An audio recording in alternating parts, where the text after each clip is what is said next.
Grandpa's letter. One day, our grandfather left and never came back. We searched for him, but it was no use. Half a year later, while going through his closet, I picked up Grandpa's coat and felt something in the pocket. I reached in, unfolded a note, and saw his handwriting. It said, "My dear ones, this is not a farewell, not a will. It's a joke. I've been living in the forest with an old friend you've never met. Here's the address. Once you find this letter, come visit. I want to see your faces." A week later, we drove to the coordinates. The forest was deep, the road broken, no signal. The house was real, wooden, old. Inside, it smelled like firewood. We waited an hour, then 2. Night fell quickly. Something rustled outside. Dad went to check. He didn't come back. We were alone. George noticed. One of the cups was empty. Peppa turned around, but she wasn't looking at Mom anymore. She was staring at something behind her.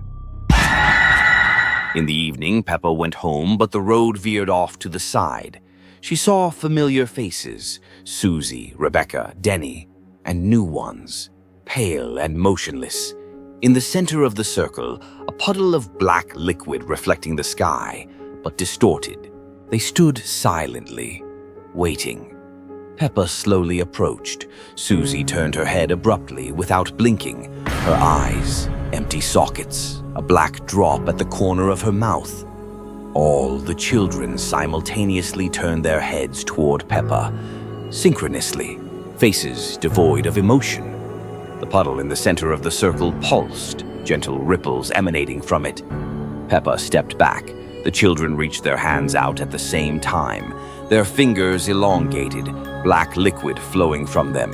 The children's mouths opened to an unnatural width, but silently. The puddle in the center suddenly stretched upward, forming a black tentacle reaching toward Peppa. Peppa ran. When she looked back, everything had disappeared. But it was worse. Numerous trails of black slime led in different directions. Some led to Peppa's gate. Someone left with her, or followed her. Midnight, Peppa sat on her bed, drawing a circle in her notebook. A shadow near the door began to change. It was the silhouette of one of the children from the circle. Beyond the door, the park. That very park. Children in a circle. She was among them, standing hand in hand with the others. If Peppa isn't with them, then who is in the circle? Her eyes became as empty as Susie's. She slowly smiled. Suddenly, a face, blurred, eye sockets empty, mouth twisted into a grin, black liquid dripping, darkness flooding everything. You are already standing in the circle. You just don't know it yet. The face in the corner. This deleted episode was never aired on television. It all began like any ordinary sunny day. In a quiet children's room, Peppa and George were playing. Everything was calm. They were building a tower of blocks, just like always. But then something caught Peppa's attention. She stopped and looked toward the corner. In the corner of the room, near the ceiling, a blurry face appeared. It was barely visible, like a shadow, but its expression was cold, lifeless. It stared at Peppa, as if studying her every move. Peppa froze, unable to look away. The shadows on the walls began to shift and twist, as if they were alive. Her heart started beating faster. Something was wrong. Something was there that shouldn't have been. She stepped forward, trying to understand what was happening, but the face didn't vanish. It became clearer. Now it was right in the top corner of the room. Peppa felt the air grow colder. Darkness began pulling her toward that corner. At that moment, Daddy Pig entered the room. He looked at Peppa and George with surprise, but his voice sounded strange, low and distorted. "What are you two doing here?" Daddy Pig walked toward the corner where the face had just been, but now it was gone. Instead, the shadows became more sinister, and the air around them thickened. He touched the corner, and something horrifying began. His face started to change. His eyes darkened. His arms grew long and misshapen. His voice turned into a deep echo from the dark corner. "Now I can play again." Peppa and George tried to back away, but the shadows had already filled the room, and the walls began to ripple.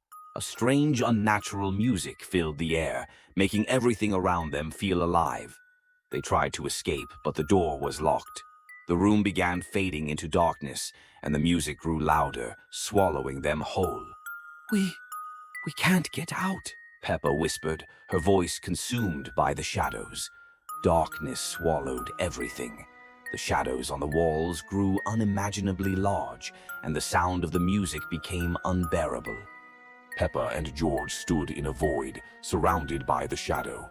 In that dark nothingness, they realized they couldn't leave. Everything around them was part of the emptiness.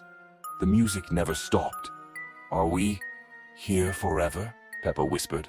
At that moment, the music stopped. Silence. And they disappeared.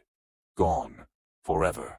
White is cleaner. It reveals the truth. Today at school, a new room was announced. Her creator had something in mind. Danny was the first to enter. After some time, he came out. His face was blurred like a washed-out watercolor drawing. Black paint dripped from the holes where his eyes and mouth should have been. It's very fun, He said mechanically. Suddenly, a line formed. After a few days, the children's mouths disappeared. Their clothes faded to dusty gray. The children were losing their faces. Peppa was flipping through a notebook. Black, distorted faces flickered on the pages as if screaming. Suddenly, tentacles burst out of the paper and grabbed her by the arm. A burn remained on her skin.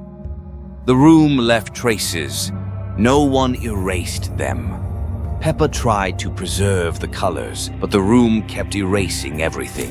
The next day, all the students turned to Peppa in unison, with wide, identical smiles, and said in chorus, White is cleaner. It reveals the truth. "Now, it's her turn. Ahead is light that blinds thoughts. There's no way back."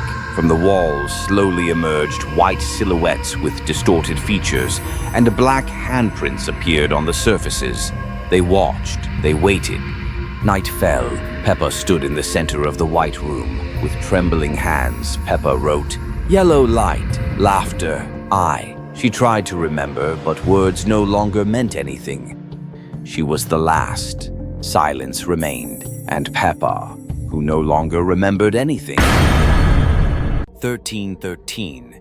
This episode was never watched till the end. Peppa was sitting in the living room watching cartoons. A black frame flashed on the screen. Just for a second. There was a clock. It showed 1313. Peppa blinked. She walked to the kitchen. Mummy Pig stood by the stove. "Everything's fine, sweetheart," she said. Peppa walked up to George. He was drawing, but he didn't blink. George? No reaction. Peppa looked at the wall clock, 1313. But every clock in the house showed 1330. Everything was frozen. She walked to the window. Outside, not a single person. Peppa returned to her room. A clock lay on the floor. It was ticking. Finally, Peppa thought. But it was ticking backwards. Peppa looked in the mirror, and there her reflection blinked before she did, and smiled.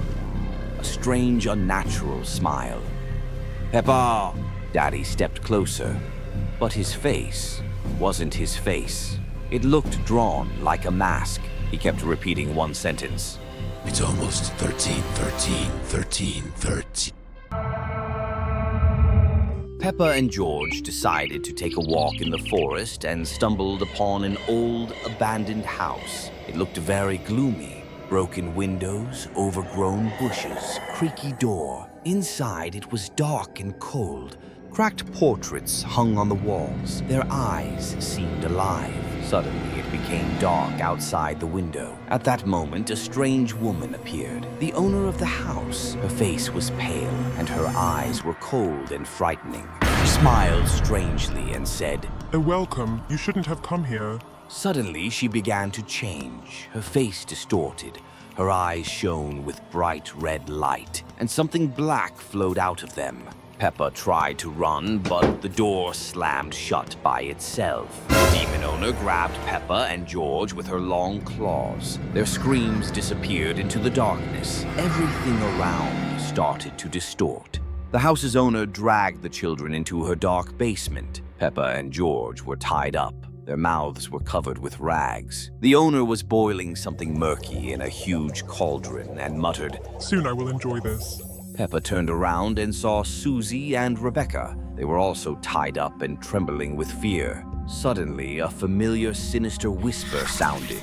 The door opened. Standing in the doorway was Evie, with tentacles and a sinister smile. She grabbed the house owner with one of her tentacles and swallowed her with a sinister sound. Afterward, Evie smiled sweetly but continued to radiate horror. The children were scared. They already knew what awaited them. Evie wasn't full yet and was planning to fix that.